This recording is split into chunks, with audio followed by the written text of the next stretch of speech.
और अब 2025 में सभी जनता आदरणीय निवासियों के आशीर्वाद से, माननीय अरविंद केजरीवाल जी के आशीर्वाद से, तमाम लोगों की शुभकामनाओं से अब चौथी बार कंटेस्ट कर रहा हूँ। और मैं मेरे परिवार का एक तरीके से पहला सदस्य हूँ जो इस तरीके से पॉलिटिकल फील्ड में आया। राजनीतिक विरोधियों के पास मेरे खिलाफ कहने के लिए कुछ नहीं है, तो वो मेरी छवि खराब करने के लिए, मेरा नाम खराब करने के लिए इस तरह के मनगढ़ंत, अनर्गल और झूठे आरोप लगाते रहते हैं। मैं ये कहना चाहता हूँ, यदि किसी व्यक्ति के पास मेरे खिलाफ करप्शन का एक भी सबूत है, तो हम देश की राजधानी दिल्ली में बैठे हैं, वो उन सबूतों को लेके सीधा नजदीक के पुलिस स्टेशन में जाए और मेरे खिलाफ केस दर्ज कराए। एक जनप्रतिनिधि पे टोटल 5 वित्तीय वर्ष होते हैं और हर वर्ष 4 करोड़ रुपए तक के विकास कार्यों को करवाया जा सकता है। कम्युनिटी हॉल का, समुदाय भवन का निर्माण कराया जाए,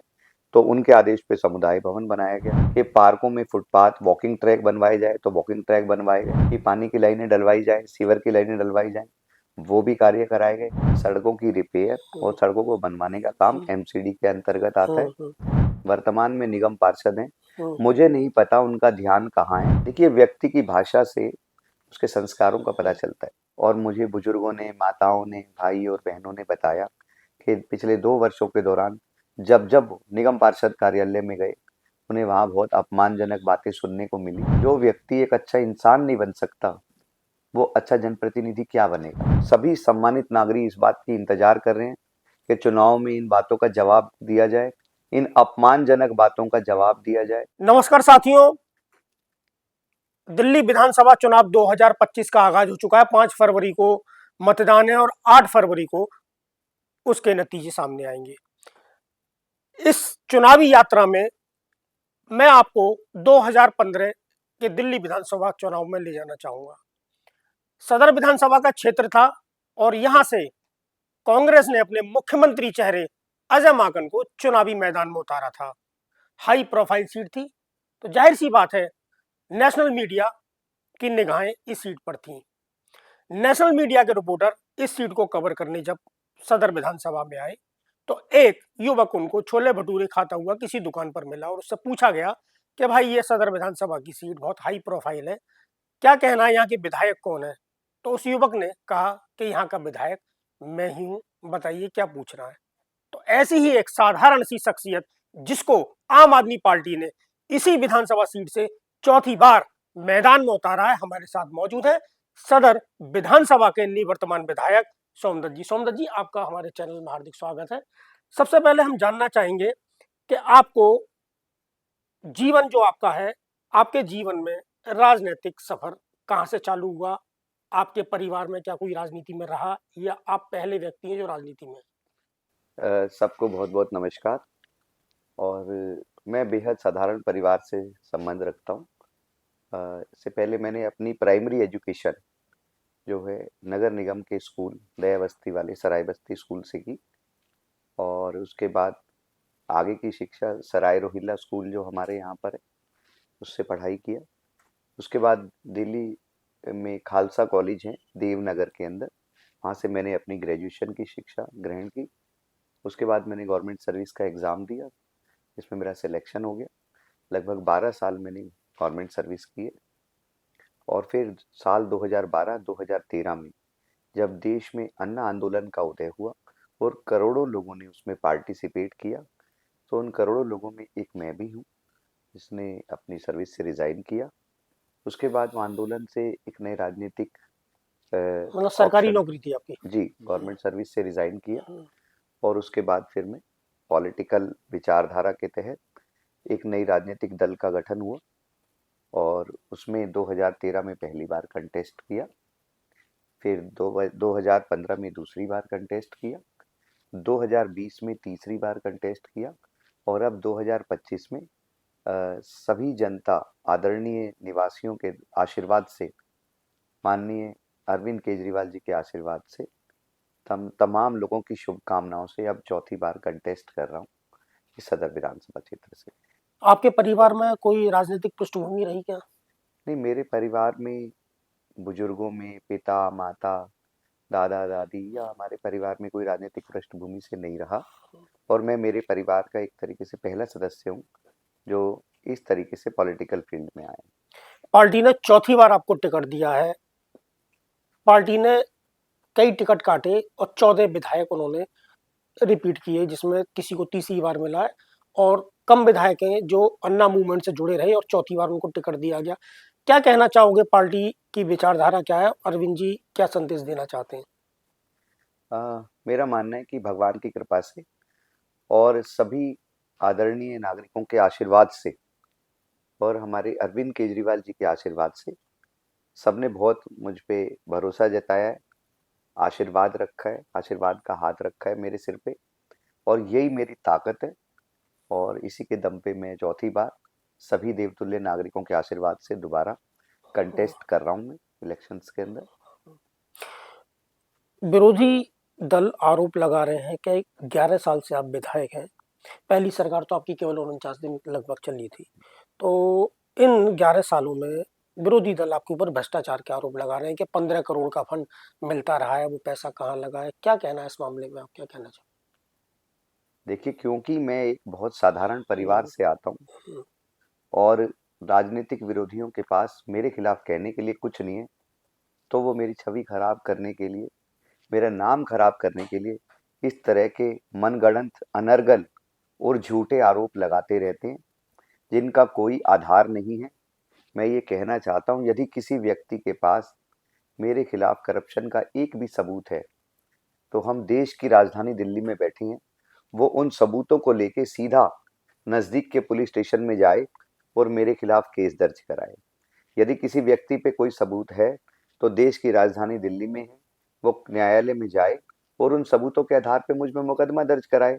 पर ये सब झूठी और मनगढ़ंत बातें हैं जिनके आधार पे केवल मेरी छवि को खराब करने के लिए ऐसे निराधार और झूठे आरोप लगाए जा रहे हैं जिनका कोई आधार नहीं है। जनता भगवान है, जनता सब जानती है, और समय आने पर जनता ऐसे नकली लोगों को जवाब देगी। एमएलए साहब, दिल्ली के अंदर विधायकों को कितना फंड एक वित्तीय वर्ष में मिलता है? और यहाँ चर्चा है, यहाँ विरोधी दल बोल रहे हैं कि 15 करोड़ का विधायक फंड मिलता है। तो इस विधायक फंड के ऊपर आप कुछ प्रकाश डालिए कि सच्चाई क्या है? जी, आपके माध्यम से मैं एक बात ये बताना चाहता हूँ कि एक जनप्रतिनिधि पे टोटल 5 फाइनेंशियल ईयर, 5 वित्तीय वर्ष होते हैं और हर वर्ष 4 करोड़ रुपए तक के विकास कार्यों को करवाया जा सकता है। पास्ट में भी यही प्रोविजन था, करंट में भी यही प्रोविजन है। तो 5 फाइनेंशियल ईयर है। उन 5 फाइनेंशियल ईयर में पहले फाइनेंशियल ईयर में 0 बजट का आवंटन हुआ क्योंकि कोविड फर्स्ट चल रहा था। उसके बाद दूसरा फाइनेंशियल ईयर आया, उसमें एज यूजुअल 4 करोड़ रुपए का एमएलए फंड का आवंटन था। तीसरे और चौथे फाइनेंशियल ईयर में भी 4-4 करोड़ रुपए के फाइनेंशियल ईयर में आवंटन किए गए। उसके बाद 5वां वर्ष आया जिसमें जनप्रतिनिधियों की मांग पर इस एमएलए फंड को 5वें वित्तीय वर्ष में बढ़ाया गया और 4 करोड़ से बढ़ा के 7 करोड़ किया गया। फिर बाद में दिल्ली विधानसभा में जनप्रतिनिधियों ने मांग की कि काम बहुत ज्यादा है, ये अमाउंट, ये राशि कम है, तो एमएलए फंड को बढ़ाया जाए। तो सरकार ने इसको 10 करोड़ रुपए कर दिया और फिर अक्टूबर के महीने में फिर दोबारा विधायकों ने मांग किया तो इसको बढ़ा के इस 5वें साल में 15 करोड़ रुपए कर दिया गया। लेकिन सामान्यतया ये 4 करोड़ रुपए होता है जो दूसरे वित्तीय वर्ष, तीसरे वित्तीय वर्ष और चौथे वित्तीय वर्ष में फाइनेंशियल ईयर में, ठीक है। और ये पूरी विधानसभा में चाहे बीजेपी के विधायक हैं, चाहे आम आदमी पार्टी के हैं, सभी के लिए समान रूप से लागू होता है। किसी एक विधानसभा की बात नहीं है। 70 विधानसभाओं में 70 विधायक जिस भी पार्टी के रहे हैं, ये नियम समान रूप से सभी के लिए लागू होता है। एमएलए साहब ने पिछले कार्यकाल के बारे में बताइए कि आपने क्या क्या विकास के कार्य कराए? जी, लोकतंत्र में जनता जनार्दन होती है, भगवान होती है, और सबके आशीर्वाद से, सबके आदेश पे जो जो काम बताए गए उन सभी कार्यों को करवाने के पुरजोर प्रयास किए गए। यदि सभी सम्मानित नागरिकों ने कहा कि कम्युनिटी हॉल का, समुदाय भवन का निर्माण कराया जाए तो उनके आदेश पे समुदाय भवन बनाया गया। सभी सम्मानित नागरिकों ने बोला कि पार्कों में फुटपाथ, वॉकिंग ट्रैक बनवाए जाए तो वॉकिंग ट्रैक बनवाए गए। सभी सम्मानित नागरिकों ने बोला कि पार्कों के अंदर झूले लगवाए जाएं, जिम लगवाए जाएं, तो वो कार्य कराए गए। सभी सम्मानित नागरिकों ने बोला कि पानी की लाइनें डलवाई जाएं, सीवर की लाइनें डलवाई जाएं, वो भी कार्य कराए गए।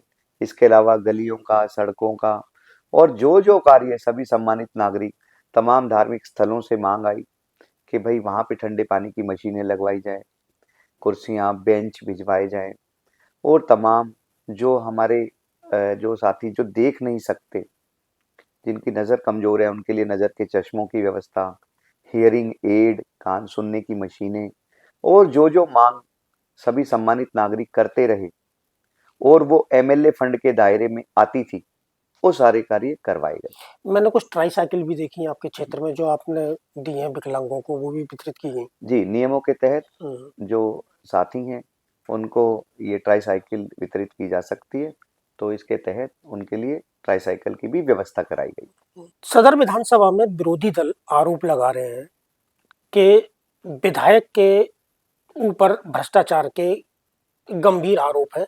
विधायक के पास 1 करोड़ की गाड़ी है, विधायक के पास पंजाबी बाग में कोठी है, विधायक के पास मॉडल टाउन में कोठी है। क्या कहना है इस मामले में आपका? ऐसा है? देखिए, क्योंकि मैं एक बहुत साधारण परिवार से आता हूँ और मेरे राजनीतिक विरोधियों के पास मेरे खिलाफ कोई बात नहीं है कहने के लिए, तो वो इस तरह का दुष्प्रचार और झूठे आरोप लगाते हैं मुझ पे, जिन बातों का कोई आधार नहीं है। मैं आपके माध्यम से ये बात आम जनता तक कहना चाहता हूँ कि किसी भी व्यक्ति पे 1 रुपए का भी अगर भ्रष्टाचार का कोई सबूत है मेरे खिलाफ, किसी राजनीतिक विरोधी पे कोई सबूत है, तो तुरंत नज़दीक के पुलिस स्टेशन में जाके उन सबूतों के आधार पे मुझ पे एफआईआर दर्ज करा सकता है। और अगर वो पुलिस स्टेशन नहीं जाना चाहता, तो दिल्ली में माननीय न्यायालय में जाके उन सबूतों के आधार पे मुझ पे मुकदमा दर्ज करा सकता है। लेकिन उनके पास कुछ नहीं है, मेरे खिलाफ झूठ फैलाने के अलावा या झूठी बातें फैला के मेरी छवि खराब करने का प्रयास करते हैं। लेकिन जनता सब जानती है, जनता को सब पता है। बीजेपी कह रही है कि इस बार उसकी सरकार बनेगी। देखिए, मेरा ये मानना है कि दिल्ली की जनता ने अपना मन बना लिया है। वो सभी अपने प्यारे बेटे माननीय अरविंद केजरीवाल जी को और मेरी विधानसभा सदर बाजार से सबका भरपूर आशीर्वाद है और उनका आशीर्वाद पहले भी रहा है और अब भी रहेगा और आगे भी रहेगा। सबकी बहुत आशीर्वाद और कृपा है और आगे भी सब बढ़िया होगा। सदर विधानसभा में हमने देखा है कि किशनगंज, सदर बाजार और शास्त्री नगर 3 वार्ड आपके कंस्टिट्यूंसी में आते हैं। किशनगंज में हमने देखा खूब सड़कें बनी हुई हैं, विकास के कार्य हो रहे हैं, सदर बाजार में भी देखा वहां भी हो रहे हैं। लेकिन हमें शास्त्री नगर की कुछ सड़कें जो थी, लगभग हर एंगल से, जिस एंट्री से हम घुसे, हर सड़क में बड़े बड़े गड्ढे, टूटी हुई सड़कें मिली। क्या कहना है कि ये एमसीडी की सड़कें हैं, ये आखिर क्यों नहीं बनी? पार्षद ने क्यों नहीं बनवाई ये सड़कें? देखिए, शास्त्री नगर में सड़कों की रिपेयर और सड़कों को बनवाने का काम एमसीडी के अंतर्गत आता है और वहां से जो वर्तमान में निगम पार्षद हैं, मुझे नहीं पता उनका ध्यान कहाँ है। वो अपने क्षेत्र के नागरिकों को बेसिक सुविधाएं उपलब्ध कराने में लगभग फेल साबित हुए। उन्होंने उनके लिए पिछले 2.5 वर्ष में कोई कार्य नहीं किया। आज शास्त्री नगर में सभी एमसीडी की सड़कें, आप कहीं से भी एंटर करें, वो सारी सड़कें टूटी पड़ी हैं और उनको बनवाना तो दूर, उन पे पैच तक के कार्य नहीं करवाए गए, जो वर्तमान निगम पार्षद की कार्यशैली पे सवाल उठाता है, गंभीर सवाल उठाता है। इसके अलावा उनका व्यवहार भी प्रश्न चिन्ह है उसके ऊपर। तमाम सब व्यवहार के बारे में एक वीडियो वायरल हो रहा है आजकल उनका, वो बोलते हैं कि एमएलए के पुतले जलाए जाएंगे, पत्रकारों के पुतले जलाए जाएंगे। तो व्यवहार तो जनता ने खुद देखा ही है और पब्लिक डोमेन में आ गया वो व्यवहार तो। देखिए, व्यक्ति की भाषा से उसके संस्कारों का पता चलता है। तो मैं कई जगह में क्षेत्र में गया और मुझे बुजुर्गों ने, माताओं ने, भाई और बहनों ने बताया कि पिछले 2 वर्षों के दौरान जब जब निगम पार्षद कार्यालय में गए, उन्हें वहाँ बहुत अपमानजनक बातें सुनने को मिली और उनके साथ अच्छा व्यवहार नहीं किया गया। तो ये सभी सम्मानित नागरिकों को ने अपनी बातें मुझे बताई और मैं ये कहना चाहता हूँ, जो व्यक्ति एक अच्छा इंसान नहीं बन सकता, वो अच्छा जनप्रतिनिधि क्या बनेगा। इसलिए आप चाहे काम कुछ कम कर दो, लेकिन नागरिकों से अच्छा व्यवहार तो करो, उनसे अच्छा बोलो तो सही। ये बातें पूरे एरिया में बड़ी तेजी से फैल रही हैं और व्यवहार पर बहुत ज़्यादा प्रश्न चिन्ह है वो बोली सुबह से लेकर रात तक जहर उगलना, इसके ऊपर बहुत ज़्यादा सवाल है। तो एक अच्छा जनप्रतिनिधि बनने के लिए एक अच्छा इंसान बनना ज़्यादा ज़रूरी है। गंभीर मामला है बहुत, क्योंकि आपके विधानसभा के किशनगंज वार्ड के निगम पार्षद काम करा रहे हैं, सदर बाजार में हो रहा है, उसके आजू बाजू जो वार्ड है वहां काम हो रहा है। तो ये शास्त्री नगर में निगम पार्षद काम नहीं करा रहे, ये तो बहुत बड़ा प्रश्न चिन्ह है। भाई ये कहा जाए कि फंड नहीं है, अगर फंड नहीं है तो और निगम पार्षदों को फंड कैसे मिल रहा है, वो कैसे काम करा रहे हैं। तो ये शास्त्री नगर के साथ तो बड़ा अजीबोगरीब स्थिति हो गई। देखिए, वो पूरे तरीके से एक्सपोज हो गए हैं। हाँ। पिछले 2-2.5 साल में उन्होंने शास्त्री नगर क्षेत्र में कोई भी काम नहीं कराया। नागरिकों में उनकी कार्यशैली को लेके और उनके बातचीत करने के ढंग को लेके बहुत ज्यादा भारी रोष है।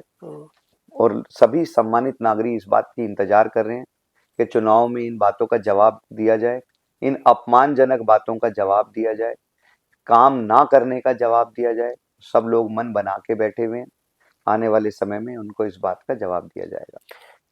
एमएलए साहब, आने वाले 5 सालों में जनता अब आपको चुनती है, अगली 5 सालों के लिए आपका क्या विजन होगा?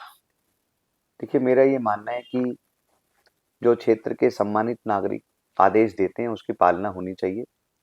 तो अपने पिछले कार्यकालों के दौरान जो जो बातें सभी सम्मानित नागरिकों ने कही, जो जो आदेश, जो जो काम उन्होंने बताए, वो सब कार्य करने का मैंने पुरजोर प्रयास किया। और आगे भी जो जो आदेश, जो जो कार्य सभी सम्मानित नागरिक मुझे देते रहेंगे, मैं उनके आदेश का पालन करता रहूंगा और उनके बताए कार्यों को करवाता रहूंगा। एमएलए साहब, आपने हमें समय दिया अपने चुनावी व्यस्तता के कार्यक्रम से निकालकर, आपका बहुत बहुत धन्यवाद। और एमएलए साहब से हमने आपको मिलवाया, सदर विधानसभा के 3 बार के विधायक रहे, चौथी बार पार्टी ने मैदान में उतारा। हमारी शुभकामनाएं इनके साथ है। आपको हम ऐसे ही समय समय पर महत्वपूर्ण हस्तियों से मिलाते रहेंगे। बने रहिए हमारे चैनल के साथ। नमस्कार। नमस्कार।